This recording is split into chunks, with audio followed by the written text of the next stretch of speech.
beribu-ribu nikmat kepada kita juga, sehingga kita dapat berkumpul di majelis takwa, yaitu pengajian ibu-ibu sekalian, dalam keadaan sehat walafiat dan insya Allah dalam keadaan yang berbahagia.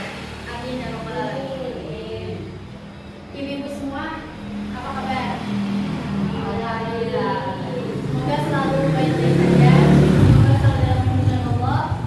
Amin ya robbal alamin.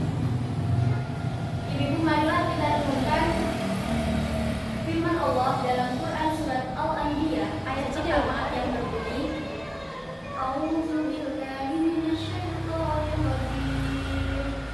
Bismillahirrahmanirrahim. Iqtaraba lin-nasi hisabuhum wa hum fi ghaflatin mu'ridun. Telah dekat kepada kita, kepada hamba-Nya, hari perhisaban. Tetapi kita masih saja dalam keadaan yang lalai. Kita masih dalam keadaan biarin aja, gak apa-apa aja. Kita masih saja dalam keadaan terbengkalai padanya. Sehingga al-firu min zikril hazimil lazat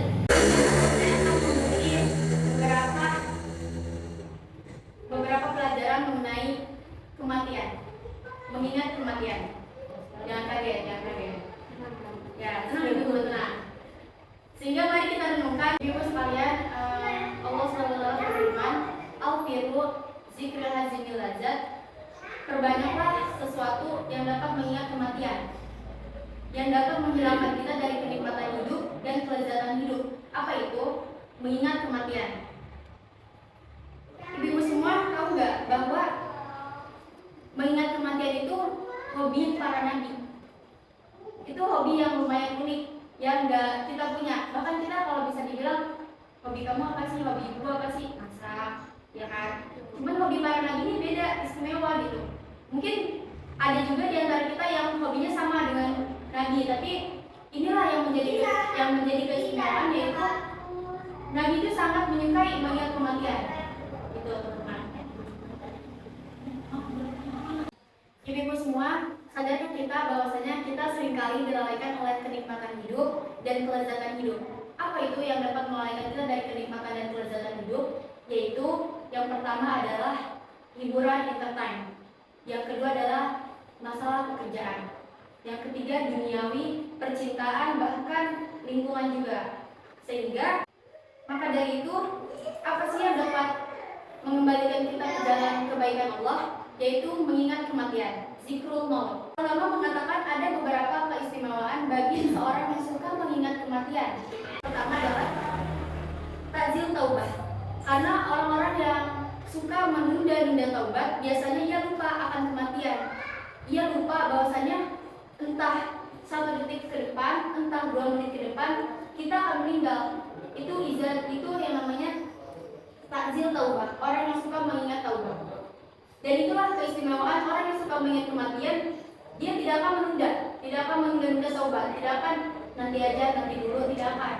Nah, keistimewaan yang kedua yaitu izal jizat, mempersiapkan bekal kita di akhirat.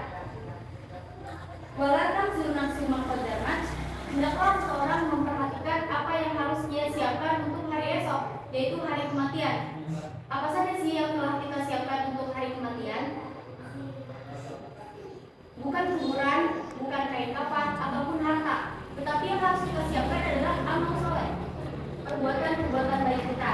Lalu yang ketiga, ayun min qasratul amal. Orang yang suka mengingat kematian biasanya tidak akan berhayal-hayal, tidak akan mengandai-andai. Biasanya orang yang lupa akan kematian itu sering berandai-andai. Andai saya hidup 1000 tahun, andai saya punya mobil besok, andai saya akan kaya-raya besok, andai saya menikah dengan Anu. Itulah yang orang yang suka menunda-nunda taubat itu seperti itu, suka berhayal-hayal. Sehingga kalau ada seseorang yang merasa aman dari kematian, mari kita renungkan kembali. Mari kita renungkan kembali. Kenapa kita tidak sering mengingat kematian? Kenapa kita lebih sering memikirkan masa depan? Kenapa kita lebih sering memiliki dan membayangkan besok saya akan hidup? Padahal kita tidak tahu kalau hidup itu kita masih hidup atau tidak, ya kan? Ataupun nanti sholat asar kita masih bisa sholat atau enggak? Itu yang mengingat kematian. Sehingga Allah berfirman, kullu nafsin dha'iqatul maut. Semua yang hidup pasti akan mati. Lalu mudah bagi Allah untuk menghidupkan, membangkitkan, atau mematikan kaumnya. Itu Ibu, cukup sekian dari saya. Semoga kita sama-sama mengingat kematian, kita sama-sama saling mengingatkan, bukan hanya diri kita, tetapi keluarga kita, teman-teman kita, saudara-saudara kita harus mengingatkan sesama kaum muslimin. Wabillahi taufiq wal hidayah. Wassalamualaikum warahmatullahi wabarakatuh. Waalaikumsalam.